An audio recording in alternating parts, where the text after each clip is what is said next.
El desarrollo industrial en Argentina sigue siendo una materia pendiente. Las dificultades para poder acceder al trabajo en nuestro país, fundamentalmente de jóvenes, tiene que ver con el modelo productivo de un país dependiente, en el cual es muy difícil que se pueda desarrollar una matriz productiva cuando estamos poniendo todo nuestro desarrollo al servicio de poder avanzar en cumplir con las expectativas internacionales de poder ser proveedores de materia prima. Ahora, la historia de nuestro país demuestra que tenemos muy buenas experiencias y que cuando se han puesto los intereses políticos y los intereses soberanos por delante, hemos podido desarrollar muy buenas experiencias que están a lo largo de nuestra historia. Por eso, hoy estamos pensando y estamos queriendo poner en valor algunas experiencias que son en el presente y que demuestran que tenemos el recurso humano necesario para poder hacer ese desarrollo industrial integral que resuelva los problemas que tenemos en el país. Para hablar de estas cuestiones, hoy nos encontramos con Martín Olavarría.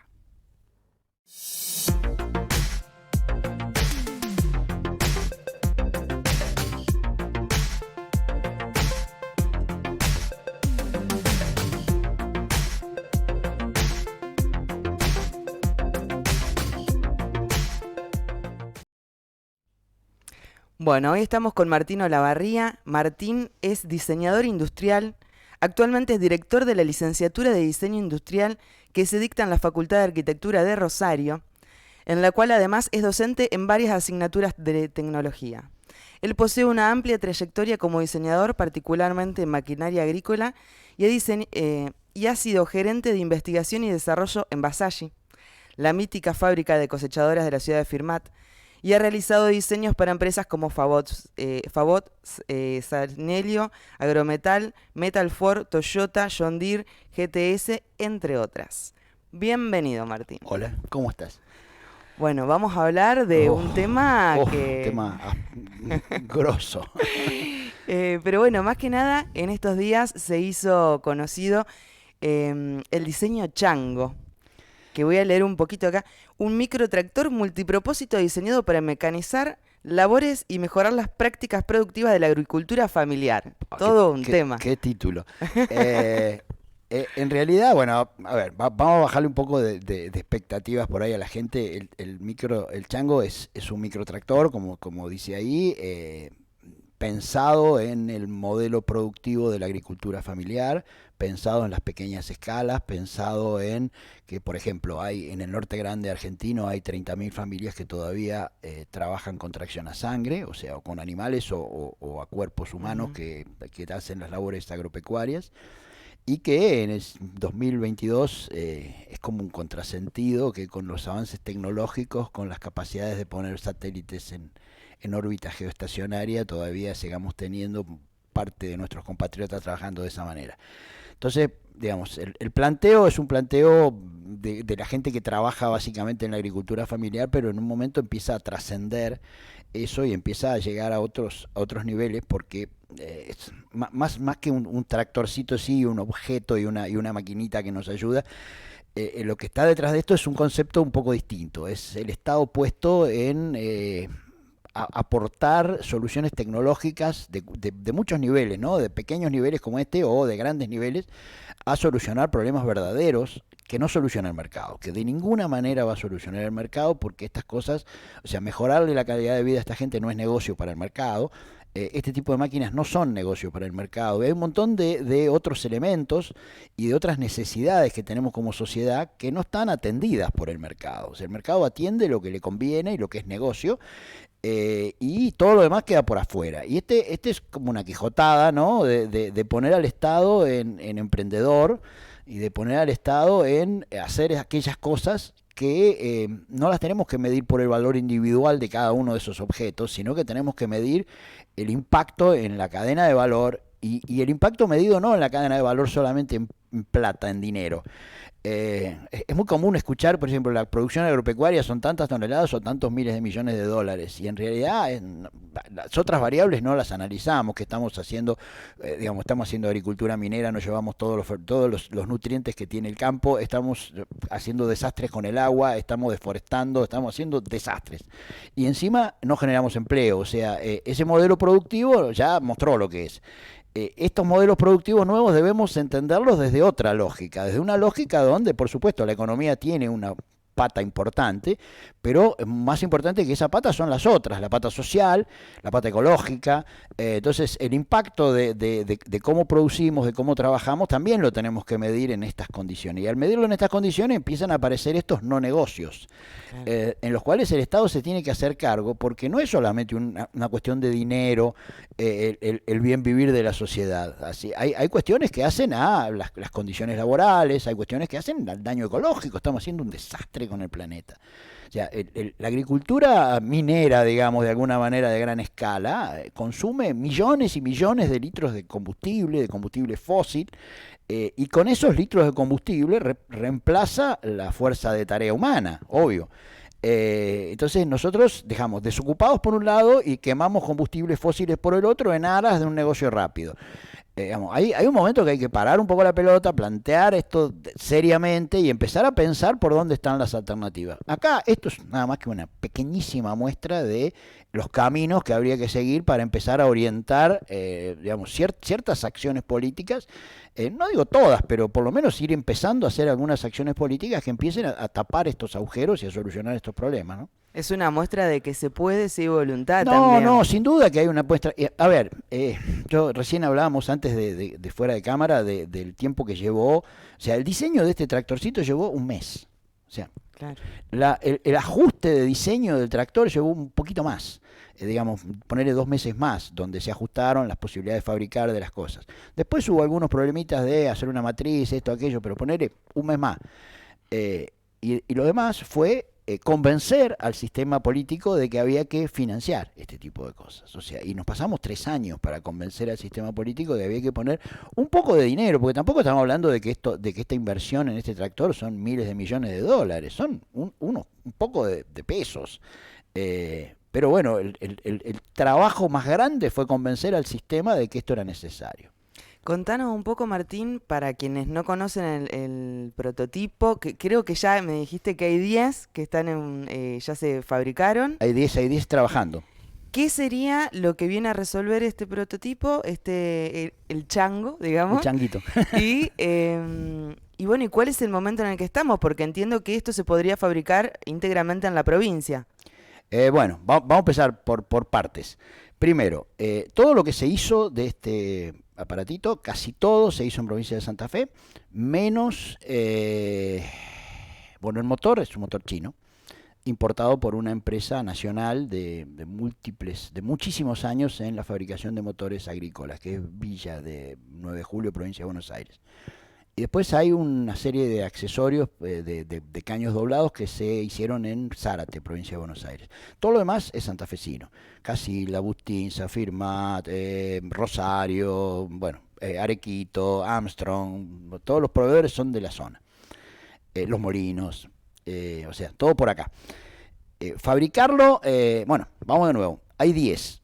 Estos 10 se hicieron como parte de la preserie del arreglo que había con INTA, del arreglo que INTA tiene con todos, el sistema, y están distribuidos, en este momento se están desparramando por la Argentina. O sea, hay uno en Reconquista, hay otro en Plotier, Neuquén, otro está en Ascasubi, provincia de Buenos Aires, allá cerca de Bahía Blanca. En La Plata quedaron 3, va a venir uno a INTA de Oliveros, que lo vamos a compartir con la facultad e INTA. Bueno, y se van a terminar y uno se va a Cuba. Pedido por el embajador de Cuba, y bueno, aparentemente el presidente de INTA tuvo una reunión con el embajador de Cuba, le contó, le mostró, y el embajador quiso uno y le dijo, bueno, el próximo vuelo que va con no sé qué cosa para allá, va un chango a Cuba, con la idea de empezar a trabajar también en un plan de implementación allá.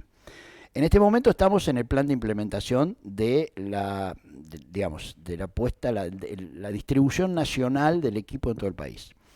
Hay pedidos por parte de INTA, 50 tractores más para ponerlos en todas las estaciones experimentales de INTA que están trabajando en este tema, que cubren casi todo el país, crean muy poquitas, o sea, Tierra del Fuego y Santa Cruz creo que quedan afuera de las provincias que van a tener changos dando vuelta por ahí, con la idea de probarlo en todos los territorios y empezar a desarrollar en los territorios con empresas locales, con mano de obra local y con ingeniería local y todo, los accesorios que en cada lugar van a necesitar.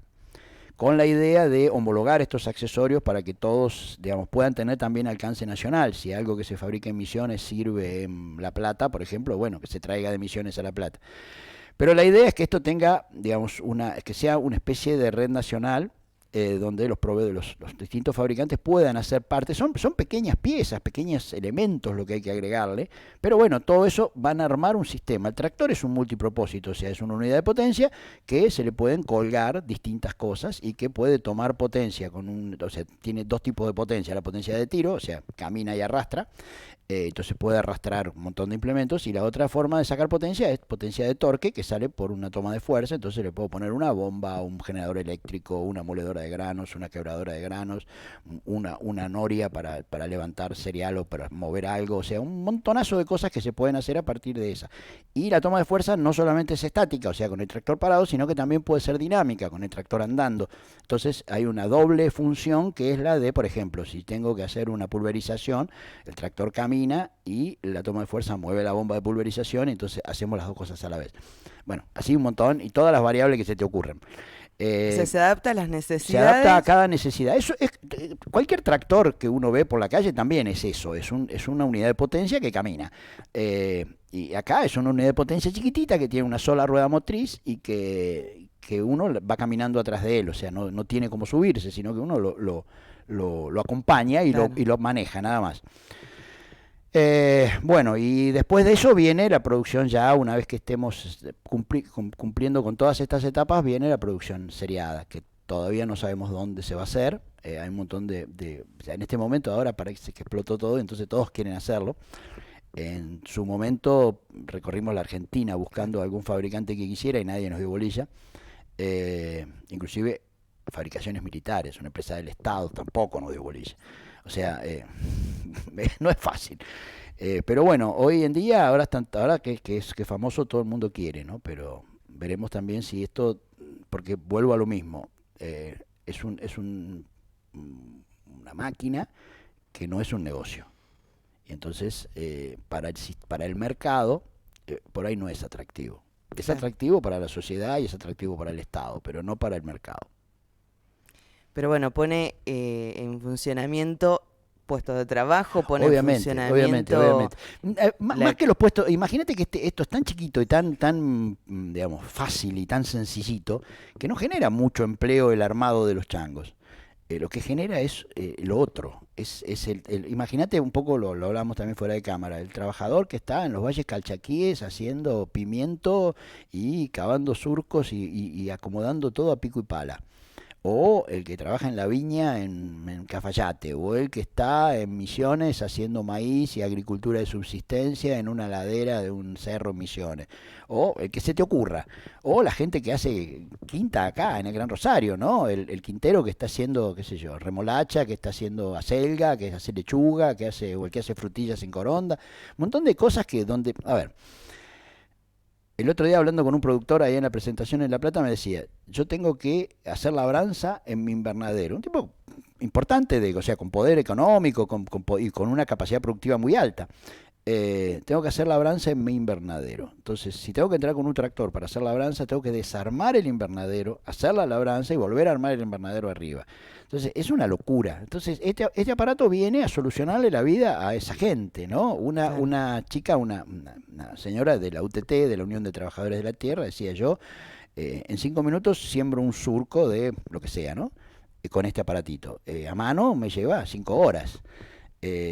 Y un montón de trabajo humano, trabajo bruto, con la pala, digamos, cambia fundamentalmente la condición de vida de la gente que trabaja y que en definitiva no es una gente que trabaja para exportar tomates a Groenlandia. Estamos hablando de la comida nuestra de todos los días.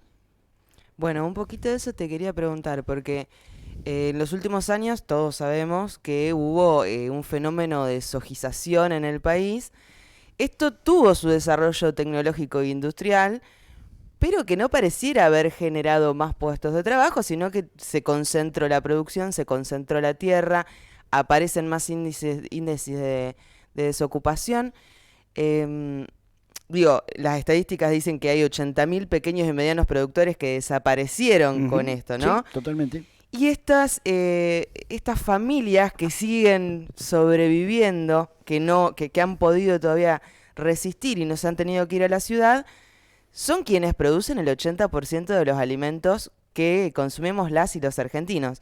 Entonces la pregunta también era si ser parte de este proyecto implica una puesta en cuestión de este modelo y una apuesta a esa economía que es la que en todo caso nos puede permitir tener una soberanía alimentaria, ¿viste? Es, Creo que un poco lo has recorrido en todo esto, pero bueno, te quería preguntar no, a ver, explícitamente. explícitamente. Hay dos cosas importantísimas, ¿no? La primera cuestión es, como vos decís, lograr soberanía alimentaria bien, como corresponde. Pero aparte hay otro tema que no lo vemos, que es que la producción, con esta historia de la concentración digamos, la zonificación de las producciones, hace que vos comas tomates de Mendoza, pomelos de Formosa, bananas de Ecuador, manzanas del Valle de Río Negro, todo lejos, ¿no? Hay un ejemplo que, bueno, Pedro Peretti lo dice todas las veces, pero que nosotros con la gente del INTA lo verificamos. 1 litro de leche viaja para llegar a tu heladera en la promedio nacional casi 1000 kilómetros. O sea, cuando compras 1 litro de leche, estás comprando gasoil. Claro. Entonces, este tipo de desarrollos y este tipo de desafíos tiene que ver con la producción regional también, con la producción de cercanía, o sea, producir alimentos, no solamente producir alimentos para, digamos, tener soberanía alimentaria, sino también producir alimentos en el lugar, producir alimentos sin que tengamos que depender de las cadenas de supermercados para vender los alimentos. O sea, cuando una planta produce tomates de todos tamaños, de todas formas y todo.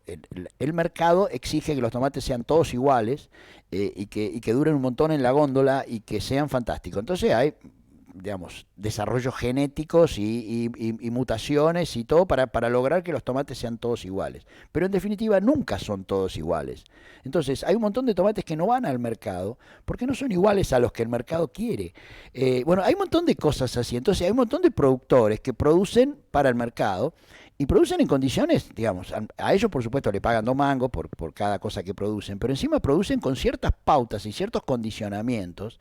Una gran cadena de supermercados de alcance mundial, de origen francés, para que se entienda de quién hablo, compra verdura a los productores de verdura, por ejemplo de Mar del Plata, el cordón hortícola de Mar del Plata o el de La Plata, y lo que se le pone feo en la cámara frigorífica o en la góndola, lo devuelve al productor y le cobra el flete de vuelta al productor. O sea, y todo eso para poder entrar en una cadena. Entonces, el retail y todas esas cosas tan bonitas que nos cuentan y que nos venden, son las que están destruyendo a los productores, están, digamos, cambiándonos nuestros modos de consumir y nuestros modos digamos, hasta culturales nos cambian, ¿no? Porque ahora si los tomates no son todos iguales, no los queremos, ¿viste?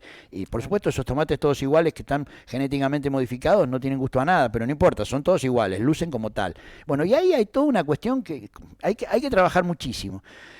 Te paso el chivo, nosotros en este momento estamos con esta misma gente de INTA haciendo en nuestra facultad un posgrado del diseño aplicado a los sistemas alimentarios sostenibles y de cercanía, de cadena y de trayecto corto. Entonces, este posgrado lo están haciendo un montón de profesionales y técnicos de todo el país, inclusive uruguayos, peruanos, bolivianos, mexicanos, que están haciendo este posgrado.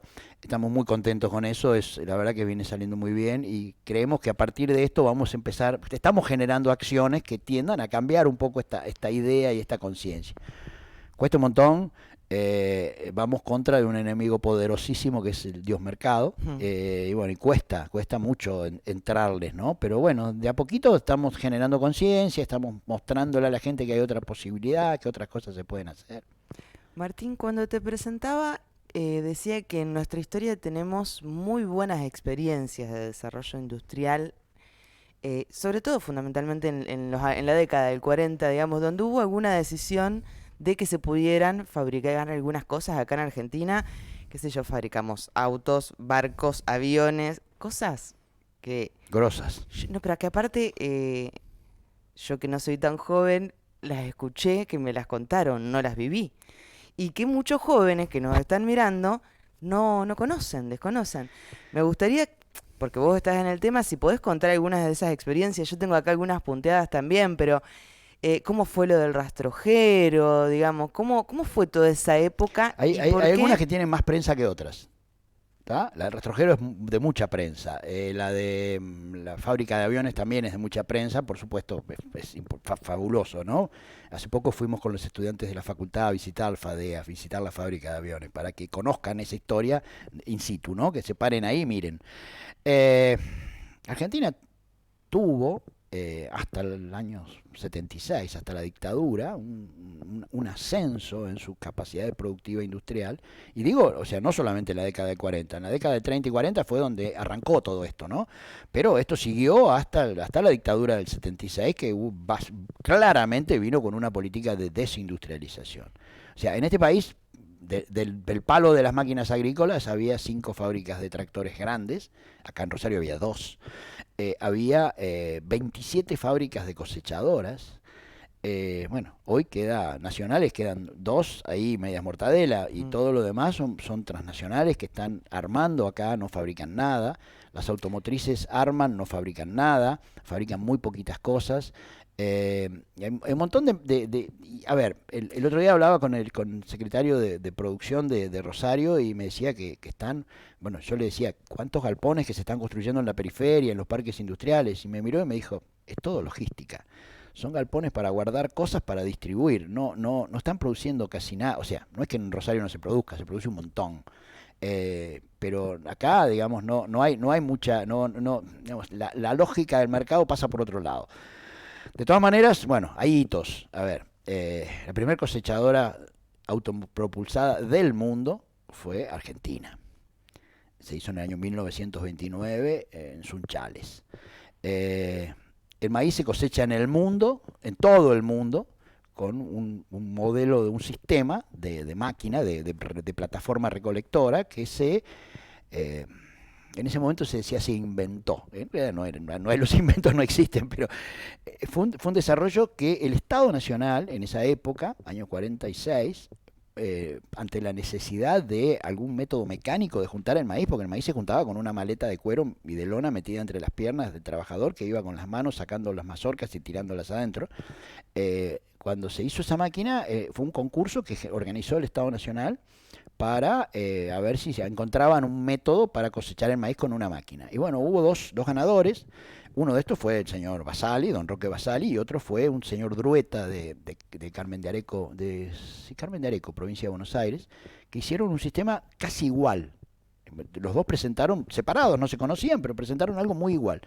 De todas maneras, bueno, el que triunfó fue don Roque Basali, que en su momento puso una gran fábrica. Y hoy en el mundo, hoy cualquier cabezal maicero del tamaño que quiera, funciona con ese sistema. El sistema de embolsar granos en bolsas de plástico es argentino, lo hizo el ingeniero Cristiano Cassini en el INTA de Manfredi. Bueno, y así hay millones de ejemplos, ¿no? Y hasta hay ejemplos tremendos en la historia. O sea, nosotros sabemos, qué sé yo, Fray Luis Beltrán era una ciudad de acá del norte del conurbano rosarino, pero era el ingeniero del ejército de San Martín y el ingeniero del ejército de Bolívar. Si leemos un cachito de la vida de Fray Luis Beltrán, decimos, che, para acá hay un señor que hace muchísimos años nos hizo un planteo de país totalmente distinto, tecnológico. O sea, él estaba jugando como jugaban en otras partes del mundo en ese momento, en plena revolución industrial. Qué sé yo, el obispo Colombres en Tucumán expuso y jugó toda su guita y toda su fortuna en armar el primer ingenio azucarero en el año 20 y pico. Trayéndose las máquinas de afuera y implantando la caña de azúcar, y él fue el que motorizó millones de empleos en Tucumán, un cura que a su vez era diputado en el Congreso de Tucumán. O sea, hay toda una cuestión de la historia que nosotros, en Mitre nos dijo, bueno, esto es lo que hay que ver, y no nos dejó ver todo lo demás, ¿no? Bueno, la hago Sí, demasiado pero larga. Si me voy por las ramas. no, pero digo, esta contraposición de tener la quinta flota marina mercante más grande del mundo A no tenerla. a no tenerla y a tener, Que a alquilar ser todos los barcos. el 70% de las autopartes son extranjeras y lo que hacemos acá las ensamblamos, ese desarrollo, digamos, y cómo en general ha tenido que ver en la historia con una decisión política, pero lo que es fundamental y lo que hoy desde Infosoberana nos gustaría poder reivindicar es la capacidad extraordinaria que tenemos las y los argentinos Sí. y los recursos humanos que tenemos que muchas veces se ponen en duda. Y te quería preguntar, bueno, si esto recorre a las y los ingenieros industriales argentinos No, como un no. debate. Esto es un debate que se da en algunos ámbitos muy poquito. Eh, insistimos y tratamos de que lo demos en todos lados, pero se da muy poquito. Este planteo de que desde el 76 para acá nosotros tenemos que dedicarnos, si queremos industrializar algo, tenemos que poner tomates adentro de las latas. Esa es nuestra misión en el mundo, en la división de trabajo internacional del neoliberalismo. Eso es, o sea, rebelarnos contra eso siempre trae problemas, o sea, hacer un esfuerzo para recuperar la industria nacional, para, digamos, nacionalizar cosas, para hacer, digamos, sustitución de importaciones, cuesta muchísimo. Y aparte cuesta, bueno, porque ya hay una cuestión que ya excede lo económico y excede lo político, que tiene que ver con lo cultural. O sea, hay un momento cultural donde esto que decíamos, ¿no? Si el mercado no lo ve como negocio, esto no existe. Y entonces, ¿por qué? ¿Cuál es? ¿Por qué no? A ver, por ejemplo, ¿es negocio hacer autobombas en la Argentina? No, porque hay muy poquitas que van a consumirse. Ahora, ¿necesitamos autobombas? Obvio que necesitamos autobombas y necesitamos plantas, digamos, recuperadoras de residuos urbanos. Eh, Plantear otra lógica, por ejemplo, no existe en la naturaleza el concepto de basura, solamente los humanos tenemos el concepto de basura. Entonces, ¿por qué los humanos no usamos nuestras capacidades tecnológicas para producir, digamos, no producir algo, pero sí clasificar, ordenar, reusar y trabajar bien con la, pero no digo trabajar con la basura como nos proponen desde en algunos lugares donde dice, bueno, armamos una cooperativa de trabajo con gente que no tiene trabajo y van con sus manos y separan con sus manos las cosas. No, tenemos que usar las capacidades tecnológicas para generar equipos que puedan clasificar basura. Después nos dicen, vamos por la energía verde. Buenísimo, vamos por la energía verde. Ahora, ¿cuál energía verde? La que nos venden ellos. Nos venden los aerogeneradores, nos venden las paneles solares para hacer energía solar. Ahora, ¿hay otros modos de energía que nosotros podemos desarrollar tecnológicamente sin depender de comprar cosas en el extranjero? Sí. O sea, la biomasa es algo tremendo, que en Argentina producimos biomasa de una forma gigantesca. O sea, en la provincia de Santa Fe se habla de 5 millones de toneladas de residuos de biomasa seca, o sea, restos de poda y un montón de otras cosas, solamente en los municipios de la provincia de Santa Fe. Con eso se genera energía para una ciudad de 3 4 mil habitantes. Eh, Montones de cosas. Por ejemplo, en el río Carcarañá debemos tener cerca de 40 feedlot que tiran los desechos de los animales al río. Eso hay que obligarlos a que pongan biodigestores por ley, que pongan biodigestores y que generen energía a partir del gas que se puede generar con esa materia fecal de los animales. Y encima estamos contribuyendo a disminuir la emisión de gases de efecto invernadero, porque el metano es peor que el CO2 para los gases de efecto invernadero. Entonces, son políticas que al corto plazo no generan dinero, pero a largo plazo generan desarrollo económico, porque cuando uno desarrolla una tecnología de esto también, es una tecnología que se puede vender al mundo. No necesariamente es algo solamente de consumo interno. Este aparatito de chango, si nosotros logramos que todo vaya bien, toda Latinoamérica va a usar chango. Claro. Pero bueno, se ve, digamos, cuando hablábamos del desarrollo que supimos tener, cuando se frena, que tiene que ver también, es cuando empezamos a perder soberanía, empezar a quedar en un lugar de proveedores de materia prima.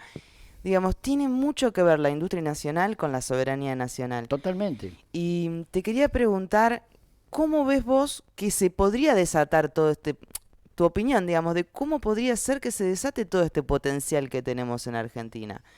¿Qué sería necesario? Qué difícil, es una pregunta muy difícil.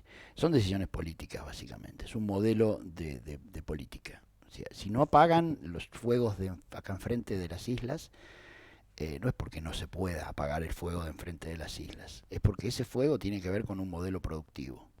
Ese fuego tiene que ver con que alguien en algún lugar del mundo dijo que hay acá un humedal y por qué, y dónde está el puerto y está ahí, y por qué acá humedal y no soja. Y empiezan a hacer todas las acciones necesarias para de acá a 15 o 10 o 15 años tengamos ahí enfrente soja, un mar de soja. La semana pasada iba a un viaje en avión a Mendoza, ¿no? Y en la pampa de día, por la ventanilla, la pampa es marrón, no hay verdes. ¿Por qué? Porque está todo en barbecho, esperando para sembrar soja. Todo es un enorme barbecho, es un desierto marrón. Es un desierto marrón de plantas muertas, o sea, de vieja cosecha de soja que está muerta, esperando la nueva cosecha de soja, manteniendo la humedad, la humedad que necesitan. Todo eso está mantenido a base de tirar agroquímicos. Bueno, ese es el modelo. El modelo dice que por cada hectárea de soja que se implanta en la Argentina, promedio nacional, depende de las zonas, pero son $350 de costo. ¿Ese costo a dónde va? Va a un pool muy reducido de empresas, entre las que están las que fabrican las semillas, las que producen las semillas, las que producen los químicos, las que producen las máquinas agrícolas, las que venden el combustible. Bueno, todo ese paquete tecnológico cobra $350 por hectárea. No importa si vale tanto la soja en Chicago o vale menos, si llueve, si truena, si hay sequía, a ellos no les importa. Ellos siempre cobran eso. Entonces, imagínate que acá enfrente hay 2 millones de hectáreas. ¿Cuánta plata es para ese sistema, esas 2 millones de hectáreas de islas que tenemos acá enfrente? Digamos, el sistema va todo para ahí. Entonces, tenemos que empezar primero a decir estas cosas, o sea, decir, esto está pasando y esto va a pasar. Porque uno dice, no, pero eso es isla, no van a sembrar. No, sí van a sembrar. Van a profundizar los canales, van a hacer diques, van a levantar la tierra, van a fertilizar, van a usar la cama del fondo de río como material orgánico y materia orgánica fabulosa. Y cuando querramos acordar, eso va a estar todo lleno de soja. Y el humedal de enfrente no existe más. Entonces, y estos planteos, si vamos al gobierno nacional, y el gobierno nacional se hacen los distraídos, dicen, sí, tenemos que parar la quema, pero no la paran. Y no la paran porque es parte del modelo. Y si ustedes se van a las provincias mineras, todo el mundo, sí, es una macana, contaminan, pero nadie está en contra, porque genera algún pesito que va dejando vivir a alguien, y porque está acorde a el discurso predominante y el discurso que baja de Washington. O sea, no estamos hablando de que el discurso lo generan acá, ¿no? O sea, el discurso baja de otro lado. Pero el modelo es ese, y si nosotros no empezamos a entender que el modelo es ese, tampoco lo vamos a poder romper, porque si no no conocemos, para nosotros hay un señor acá en Máximo Paz que siembra soja. Entonces, ¿qué vamos a decir de ese señor? Nada. Es una buena persona, que trabaja, que se esfuerza, y bueno, está bien, pero no es él el problema es el omega, el problema es el gran pulpo, o sea, la República Unida de la Soja, como dijo alguien alguna vez, ¿no? Porque que en realidad es así. O sea, este intento secesionista de separar Santa Cruz y todo, que ahora vuelve de nuevo en Bolivia, porque Santa Cruz y todas las regiones son sojeras, no son Bolivia. Y el Paraguay, y el norte de Brasil, y toda la zona de Mato Grosso, y toda la Argentina completa, completa, toda la zona cultivable de la Argentina, y Uruguay, digamos, todo eso es la República Unida de la Soja. Y las políticas que se hacen en todos los lugares son las mismas. O sea, evidentemente las políticas no son locales, porque si se hacen las mismas políticas en distintos países, porque alguien de arriba está tirando los piolines. Ahora, si desconocemos esto, también no tenemos nunca una forma de revertir esto si no sabemos que existe. ¿Me explico? Sí.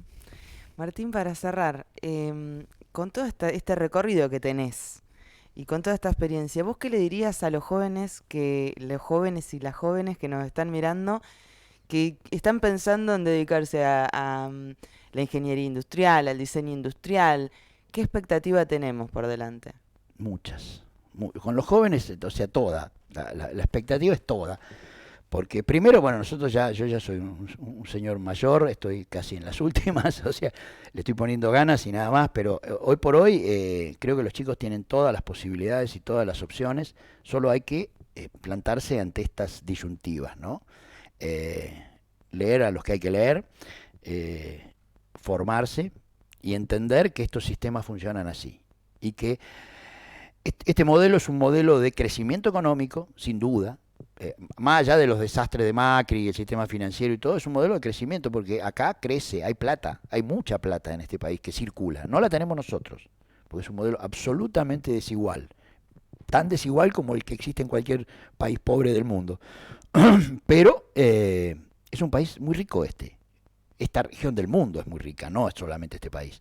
Pero, digamos, es desigual y este modelo genera crecimiento económico, pero no genera desempleo, genera desocupación y genera básicamente desigualdad espantosa. Entonces, vamos, basta, ya está, tenemos que parar con este modelo y empezar a buscar modelos alternativos.